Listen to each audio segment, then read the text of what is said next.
കേന്ദ്ര രഹസ്യാന്വേഷണ ഏജൻസിയായ ഇൻ്റലിജൻസ് ബ്യൂറോയുടെ ഒരു ഉദ്യോഗസ്ഥ ദുരൂഹ സാഹചര്യത്തിൽ കൊല്ലപ്പെടുന്നു. നമ്മളിപ്പോൾ എമ്പുരാൻ സിനിമയിൽ കണ്ടതാണ് IB ഓഫീസറെ പോയിന്റ് ബ്ലാങ്കിൽ വെടിവെച്ചു കൊല്ലുന്നു. അപ്പോൾ രാജ്യവിരുദ്ധ ശക്തികളാണ്. അപ്പോൾ രാജ്യവിരുദ്ധ പ്രവർത്തനങ്ങൾ അന്വേഷിക്കാൻ ചുമതലപ്പെട്ട ആളാണ് IB ഓഫീസർമാർ. IBയിൽ ചേർന്നിട്ട് 24 വയസ്സ് മാത്രമുള്ള മേഘ, ഈ പെൺകുട്ടിയാണ് തിരുവനന്തപുരത്ത് പേട്ടയ്ക്കും ചാക്കയ്ക്കും ഇടയിൽ വെച്ച് റെയിൽവേ ട്രാക്കിൽ കൊല്ലപ്പെട്ട നിലയിൽ കണ്ടത്. മരിച്ചു. ഒരു മൊഴി വന്നതായി എവിടെയോ പത്രത്തിൽ വായിച്ചു കേട്ടു. ഫോണിൽ സംസാരിച്ചുകൊണ്ട് പോയിരുന്ന ഈ പെൺകുട്ടി വളരെ പെട്ടെന്ന് ട്രാക്കിലേക്ക് കിടക്കുന്നതായി ഡ്രൈവർ കണ്ടു എന്നാണ് പറയുന്നത്, എൻജിൻ ഡ്രൈവർ. പക്ഷേ ആത്മഹത്യയാണ്. പക്ഷേ എന്തുകൊണ്ട് ആത്മഹത്യ ചെയ്തു എന്നുള്ളത് വളരെ പ്രധാനമാണ്. എനിക്ക് തോന്നുന്നു നമ്മുടെ മാധ്യമങ്ങളൊന്നും ഇതത്ര ഗൗരവത്തിലെടുത്തിട്ടില്ല. ഒരു ഇൻ്റലിജൻസ് ബ്യൂറോയുടെ IBയുടെ ഒരു ഓഫീസർ ആത്മഹത്യക്ക് ചെയ്യണമെന്നുണ്ടെങ്കിൽ അതിനകത്ത് എന്തെങ്കിലും കാര്യമായ സംഭവങ്ങൾ ഉണ്ടാവണം. ഇപ്പോൾ ഏറ്റവും അവസാനം ഇന്നലെ ഈ മേഘയുടെ പിതാവ് മധുസൂദനൻ ജി, അദ്ദേഹം കാസർഗോഡ് ഗവൺമെൻറ് IITയുടെ പ്രിൻസിപ്പളായിരുന്നു. IITയുടെ പ്രിൻസിപ്പളായിരുന്നു. അപ്പോൾ അധ്യാപകനാണ്, വിവേക ബുദ്ധിയുള്ള ആളാണ്. അദ്ദേഹം വന്നിട്ട് 2 ദിവസങ്ങളായി പറഞ്ഞ പ്രധാനപ്പെട്ട കാര്യമുണ്ട്. ഒന്ന്, ഈ പെൺകുട്ടി, അതാണ് ഏറ്റവും അവസാനം പറഞ്ഞത്, ഈ പെൺകുട്ടി ലൈംഗിക ചൂഷണത്തിന് ഇരയായിരുന്നു. അതിൻ്റെ തെളിവുകൾ, മെഡിക്കൽ റിപ്പോർട്ടുകൾ ഉണ്ടായിരുന്നു. കാരണം ചികിത്സയൊക്കെ തേടിയിട്ടുണ്ടാവാം. കാരണം ഒരു സെക്ഷൽ റിലേഷൻ ഉണ്ടെങ്കിൽ അതിൻ്റെ മെഡിക്കൽ റിപ്പോർട്ട്സ് ഉണ്ടാവത്തില്ല, ഒരിക്കലും ഇല്ല. അപ്പം ചില മെഡിക്കൽ റിപ്പോർട്ട്സ് ചില കടലാസുകൾ പോലീസിനെ ഏൽപ്പിച്ചു എന്ന് പറയുന്നു. അതുകൂടാതെ ഈ പെൺകുട്ടിയുടെ ബാങ്ക് അക്കൗണ്ട് പരിശോധിച്ചപ്പോൾ 80 രൂപയാണ് ബാക്കിയുണ്ടായിരുന്നത്. പല ദിവസങ്ങളിലും ഈ കുട്ടിക്ക് ഭക്ഷണം കഴിക്കാൻ കാശുണ്ടായിരുന്നില്ല. ഇവളുടെ ശമ്പളം മുഴുവൻ മലപ്പുറത്തുകാരനായ മറ്റൊരു IB ഓഫീസർ, നെടുമ്പാശ്ശേരി എയർപോർട്ടിലെ എമിഗ്രേഷനിൽ ജോലി ചെയ്തിരുന്ന ഇയാൾക്ക് അപ്പോൾ തന്നെ അയച്ചു കൊടുക്കുകയായിരുന്നു. എന്തുകൊണ്ടാണ് 1 രൂപ പോലും മിച്ചം വെക്കാതെ മുഴുവൻ ശമ്പളവും, അങ്ങനെ 3.5 ലക്ഷം രൂപ ഈ മലപ്പുറംകാരൻ വാങ്ങിയിട്ടുണ്ട്. അയാൾ കുറേ കാലമായി ലീവിലുമാണ്. അപ്പോൾ IB ഓഫീസറെ ട്രാപ്പിലോ ലവ് ജിഹാദ് പോലെയുള്ള പ്രണയബന്ധത്തിലോ പെടുത്തിയ ഈ മലപ്പുറംകാരൻ, അയാളുടെ പേര് അല്ല, ലവ് ജിഹാദ് എന്ന് ഞാൻ പറഞ്ഞതേ ഉള്ളൂ. സുഗാന്ത് സുകേഷ് എന്നാണ് പേര്. മുസ്ലിം അല്ല. ഞാൻ പിന്നെ ആ വാക്ക് ഞാൻ പറഞ്ഞതേ ഉള്ളൂ. പക്ഷെ അതിനകത്തൊരു എക്സ്പ്ലോയിറ്റേഷൻ ഉണ്ടല്ലോ. ഈ എക്സ്പ്ലോയിറ്റേഷൻ ഉള്ളതുകൊണ്ടാണ് ഞാൻ ആ വാക്ക് പറഞ്ഞത്. അയാൾ ദീർഘകാല അവധി എടുത്തു പോയിരിക്കുന്നു, എന്നിട്ട് ഈ കുട്ടിയുടെ ശമ്പളം മുഴുവൻ മേടിക്കുന്നു. അയാളാണോ എന്ന് സംശയിക്കുന്ന തരത്തിൽ ഈ കുട്ടിക്ക് ലൈംഗിക അതിക്രമത്തിന് ഇരയായിട്ടുണ്ട്. അപ്പോൾ ഇത് വളരെ ഗൗരവമുള്ള കാര്യമല്ലേ? ഇത് ഈ പറഞ്ഞ പോലെ ഒരുപാട് ചർച്ച ചെയ്യേണ്ട ഒരു കാര്യമാണ്. കാരണം അതിൽ ഒരുപാട് ആംഗിൾ ഉണ്ട്.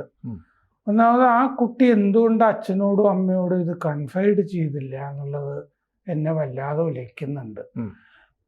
ഒരു മകൾ എന്നൊക്കെ പറയുമ്പോൾ നമുക്കും 24 വയസ്സ്, നമുക്കും ഈ പ്രായം കഴിഞ്ഞ കുട്ടിയൊക്കെ എനിക്കും ഉണ്ട്. നമുക്കൊക്കെ നമ്മുടെ അടുത്തൊക്കെ വന്ന് അവര് എല്ലാ കാര്യങ്ങളും പറയുന്നതാണ്. എന്തും പറയാമല്ലോ അങ്ങനെ. കാരണം ഈ കുട്ടിയുടെ അമ്മ എന്ത് സംഭവിച്ചാലും പറയാം. ഈ കുട്ടിയുടെ അമ്മ കളക്ടറേറ്റിലെ ഉദ്യോഗസ്ഥയാണ്. അപ്പൊ രണ്ടുപേരും നല്ല ബാക്ക്ഗ്രൗണ്ട് ഉള്ള പശ്ചാത്തലമുള്ളതാണ്. കുട്ടി കണ്ടാൽ നല്ല സുന്ദരിയാണ്. ആ ഉത്രയുടെ കഥ, വിസ്മയുടെ കഥ, അടുത്ത കാലത്ത് ഈ വടക്കൻ പറവൂരിൽ നിന്ന് കല്യാണം കഴിച്ചുകൊണ്ട് പോയ ഇടക്കിടയ്ക്ക് അച്ഛനും മോളും ഒക്കെ അയാൾ എന്നെ വഞ്ചിച്ചാന്ന് പറയും. കുറച്ച് കഴിയുമ്പോൾ അയാളുടെ കൂടെ പോയി താമസിക്കും. ഇതൊക്കെ മാധ്യമം വലിയ കഥയായിട്ട് പറഞ്ഞുകൊണ്ടിരുന്നത്, ഈ വടക്കൻ പറവൂരും കോഴിക്കോടും തമ്മിലുള്ള ഒരു ബന്ധം.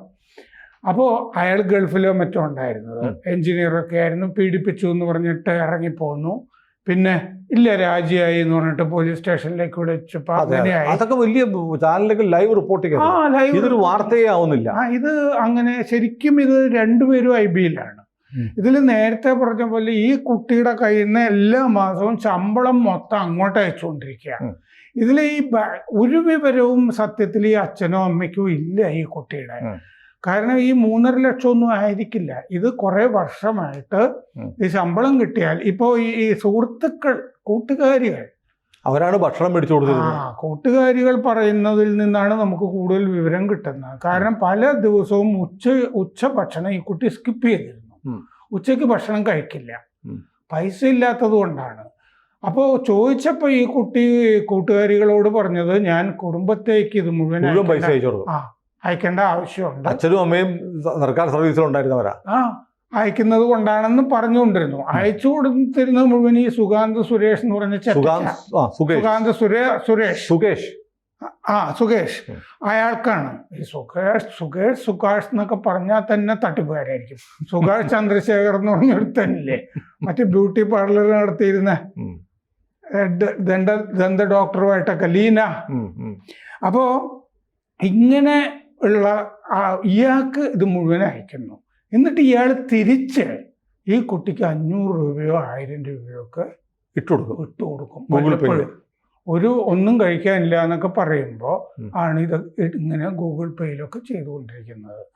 ഇത് കുറേയും കൂടിയൊക്കെ ഡീറ്റെയിൽഡ് ആയിട്ട് പഠിക്കുകയും അന്വേഷിക്കുകയും ഒക്കെ ചെയ്യേണ്ട ഒരു കേസാണ്. ഇത് വിവരം കിട്ടാൻ വലിയ പ്രയാസമല്ല. IB-യിലുള്ള ഇയാൾ ദീർഘകാലമായി അവധിയിലായിരുന്നു അത്രേ. ഇയാൾ വളരെ സംശയാസ്പദമായ ഒരു കഥാപാത്രമാണ്. ഇയാൾക്കെതിരെ ഇപ്പോൾ ലുക്ക് ഔട്ട് നോട്ടീസ് ഉണ്ട്. IB ഈ പ്രിൻസിപ്പൽ, അതായത് മേഘയുടെ അച്ഛൻ മേഘ മധുസൂദനൻ പറയുന്നത് ഇയാള് കുറെ കാലം ഈ IB തന്നെ ഇയാളെ തടങ്കലിൽ വെക്കുകയൊക്കെ ചെയ്തിരുന്നു എന്നും പറയുന്നുണ്ട് ഇടയ്ക്ക്. അപ്പോൾ എന്തൊക്കെയോ സംശയാസ്പദമായ, പക്ഷേ പിന്നെ ഇയാളെ മോചിപ്പിച്ച് വിടുകയൊക്കെ ചെയ്തു. പോലീസ് ഇയാളുടെ വീട്ടിൽ, മലപ്പുറത്തുകാരനാണ്, വീട്ടിൽ ചെന്ന് കഴിഞ്ഞപ്പോൾ ഇയാളില്ല, കുടുംബക്കാരില്ല. ഇയാളുടെ ഫോൺ മാത്രമല്ല, ഇയാളുടെ ബന്ധുക്കളുടെയും ഫോണുകൾ സ്വിച്ച് ഓഫ് ആണ്. ഒരു കുടുംബം മൊത്തത്തിൽ തട്ടിപ്പുകാരായിരിക്കുമോ? അല്ല, ഞാൻ ആലോചിക്കുന്നത് ഇത് ഇന്റലിജൻസ് ബ്യൂറോയിലാണ് ഇവരുടെ ജോലി. ഈ കുട്ടി എത്ര സമർത്ഥയായതുകൊണ്ടായിരിക്കണം IB-യിൽ 24 വയസ്സിൽ ജോലി കിട്ടുന്നത്. എത്രമാത്രം ശോഭനമായ ഭാവി ഇനി ബാക്കി കിടക്കുന്നുണ്ട്.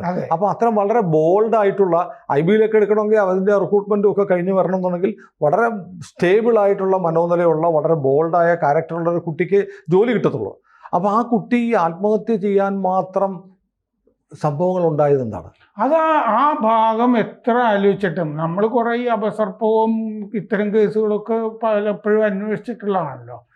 ആ കുട്ടി ആ ചാടുന്നതിന് മുമ്പും ഫോണിൽ സംസാരിച്ചു. അപ്പൊ എന്തോ ഒരു വല്ലാത്ത, പിന്നെ ഡ്രൈവർ എഞ്ചിൻ ലോക്കോ പൈലറ്റ് പറഞ്ഞത് പാളത്തിലേക്ക് കിടന്നു എന്നാണ്. ആ കോള് വന്ന് സംസാരിച്ചുകൊണ്ടിരിക്കുന്നത് പെട്ടെന്ന് ട്രെയിൻ അടുത്തെത്തിയപ്പോൾ പാളത്തിലേക്ക് കിടന്നു. പിന്നെ ഒരു ലോങ് കോൾ ഉണ്ടായതായിട്ടും പറയുന്നുണ്ട് ഈ മലപ്പുറം സ്വദേശിയായിട്ട്. അതിന് കുറച്ചൊക്കെ മുമ്പ്. അല്ല, എനിക്ക് വല്ലാത്ത, നമ്മളിത് സംസാരിക്കാമെന്ന് വെച്ചതിൻ്റെ ഒരു കാരണം നമ്മൾ സംസാരിക്കാൻ തീരുമാനിച്ചതാണ്. പക്ഷേ ഇനിയിപ്പോൾ വൈകാതെ സംസാരിക്കണം എന്ന് പറയാൻ കാരണം അത് ഈ കുട്ടിയുടെ ബാഗിൽ നിന്ന്, വീട്ടിലെ ബിലോങ്സിൽ നിന്ന്, ബാക്കിയുണ്ടായിരുന്ന ബാഗിൽ നിന്നൊക്കെ ഡയറിയിൽ നിന്നൊക്കെ സെക്ഷൽ സാധാരണഗതിയിൽ ഒരു രക്ഷകർത്താവ് പറയാത്തതാണ്. അത് ഈ പിതാവ് പറഞ്ഞല്ലോ അതാണ് എന്നും ഞാൻ വിചാരിച്ചു. ലൈംഗിക പീഡനത്തിനിരയായി ഞാൻ ഒരു സംശയം എനിക്ക് ആ കാര്യത്തിൽ ഉണ്ടായിരുന്നു ആദ്യമേ. ചൂഷണം എന്ന് പറയുമ്പോൾ സാമ്പത്തിക ചൂഷണം എന്ന് പറഞ്ഞുകൊണ്ടിരുന്നാൽ തന്നെയും ഇതും കൂടി കാണില്ലേ എന്ന് സംശയം ഉണ്ടായിരുന്നു. പിന്നെ അദ്ദേഹം തുറന്നു പറഞ്ഞു ലൈംഗിക പീഡനത്തിനിരയായി അതിന് ചികിത്സ തേടിയിട്ടുണ്ടെന്ന മെഡിക്കൽ റെക്കോർഡാണ്. അപ്പൊ അതൊരു നോർമൽ ലൈംഗികമായിട്ടുള്ളൊരു പ്രണയബന്ധമൊക്കെ ആണോ? അങ്ങനെ ആകാൻ സാധ്യതയില്ല. ഒരു റേപ്പോ ഗാങ് റേപ്പോ അങ്ങനെ എന്തോ സംഭവം എന്റെ പിന്നിലുണ്ട് എന്ന് വേണം കണക്കാക്കാൻ. വല്ലാത്തൊരു ദുരൂഹതയുണ്ട്. അങ്ങനെയാണെങ്കിൽ തന്നെ സാധാരണഗതിയിൽ IB-യിലും ഒക്കെ ജോലി ചെയ്യുന്ന ആളുകൾക്കൊരു ട്രെയിനിങ്ങും കാര്യങ്ങളും ഒക്കെ ഉണ്ടല്ലോ. ഒരാള് ഇതിൽ എന്തോ ഒരു തരം ബ്ലാക്ക് മെയിലിംഗ് ഉണ്ട് എന്നുള്ളത് ഉറപ്പാണ്.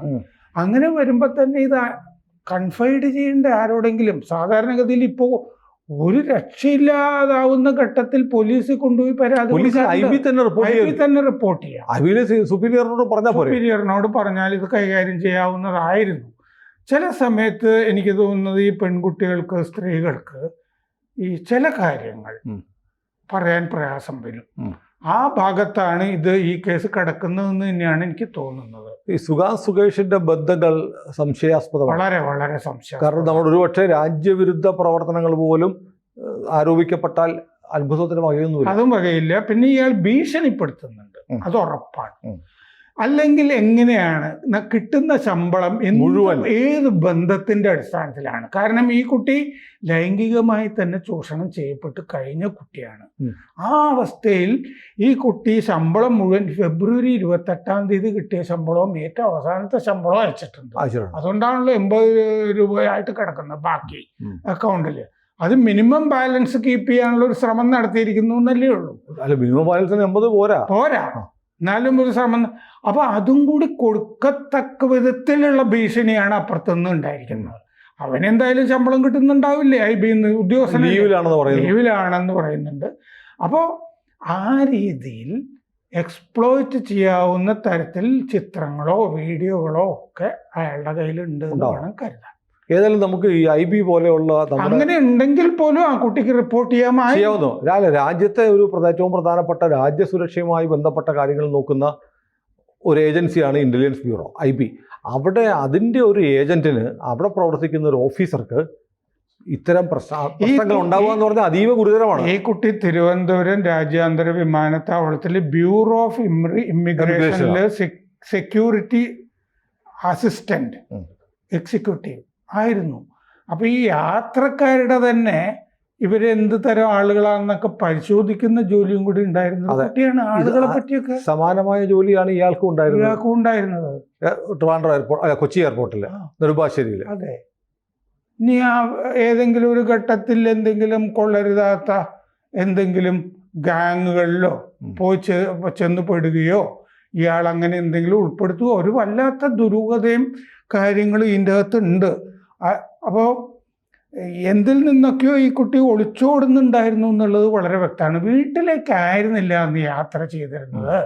രാത്രി നൈറ്റ് ഡ്യൂട്ടി കഴിഞ്ഞിട്ട് അല്ലേ, മരണം ഉദ്ദേശിച്ച് തന്നെയുള്ള യാത്രയായിരുന്നു. കാരണം റൂട്ട് അതല്ലായിരുന്നു എന്ന് പറയുന്നു. റൂട്ട് അതല്ലായിരുന്നു, മരിക്കാൻ റെയിൽവേ ട്രാക്കിൽ അവസാനിപ്പിക്കാൻ തീരുമാനിച്ചു. ട്രിവാൻഡ്രത്തും വല്ല ഹോസ്റ്റലിലും ആയിരിക്കും താമസിക്കുന്നത്. അതെ, കാരണം ഈ കുട്ടി അതിരുങ്കൽ സ്വദേശിയ, കാരക്കുഴി, അതിരുങ്കൽ കാരക്കുഴി സ്വദേശിനിയാണ് ഈ കുട്ടി. അപ്പോൾ ഈ ഒരുപാട് പ്രശ്നങ്ങൾ ഉള്ള ചർച്ച ചെയ്യേണ്ട ഒരു കാര്യമാണ്. ഇതിന്റെ പുറകിൽ എന്തോ ഒരു ഗാങ്, ഒരാൾ മാത്രമല്ല, ഒരു ഗാങ്ങും എക്സ്പ്ലോയിറ്റേഷനും ബ്ലാക്ക് മെയിലും എല്ലാം കൂടിക്കഴിഞ്ഞു. ഈ സുകേഷിനെ ജബൽപൂരിൽ റിക്രൂട്ട്മെന്റ് കഴിഞ്ഞിട്ടുള്ള പരിശീലനം ട്രെയിനിങ് കാലത്താണ് ഇയാളെ പരിചയപ്പെടുത്തുന്നത്. എന്നിട്ട് ഒരേ യൂണിറ്റിൽ കേരളത്തിലേക്ക് പോസ്റ്റിംഗ് കിട്ടി, ഒരേപോലെ എമിഗ്രേഷനിലും വന്നു. ഒരാൾ ട്രിവാൻഡ്രത്ത്, ഒരാൾ നെടുമ്പാശ്ശേരിയിൽ.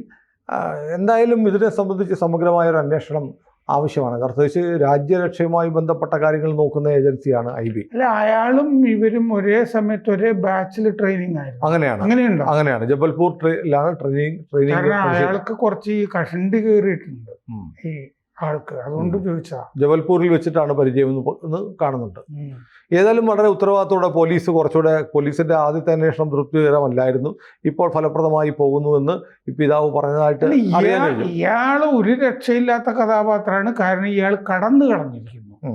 കാരണം ലുക്കൌട്ട് സർക്കുലർ പുറപ്പെടുവിച്ചിട്ടുണ്ടല്ലോ. അല്ല, IBയും IBയുടെ സ്വന്തം നിലയിൽ അന്വേഷിക്കുന്നുണ്ടാവും. അതുണ്ട്, അവർ ചെയ്യുന്നുണ്ട് എന്നുള്ള ആ ഭാഗത്ത് അദ്ദേഹത്തിന് തൃപ്തി ഉണ്ടെന്ന് തോന്നുന്നു. മധുസൂദനൻ സംസാരിക്കുമ്പോൾ അവര് കാര്യങ്ങൾ അറിയിക്കുന്നുണ്ടെന്നും തോന്നുന്നുണ്ട്. കമ്മ്യൂണിക്കേഷൻ, ഞങ്ങൾ ഇങ്ങനെയൊക്കെ ചെയ്തിരുന്നു, ഇപ്പോൾ അയാൾ കടന്നു കളഞ്ഞിരിക്കുകയാണ് എന്നുള്ള കാര്യം അവരവരുടെ കാര്യങ്ങൾ അന്വേഷിക്കുന്നതായിട്ട് അദ്ദേഹം പറയുന്നു. ഞാൻ ആലോചിക്കുന്നത് ഡൽഹി കലാപം നടക്കുമ്പോഴത്തേക്ക് അവിടെ ഒരു IB ഓഫീസർ കൊല്ലപ്പെട്ടു. അത് വലിയ സീരിയസോടെ കേന്ദ്ര സർക്കാർ കണ്ടതാണ്.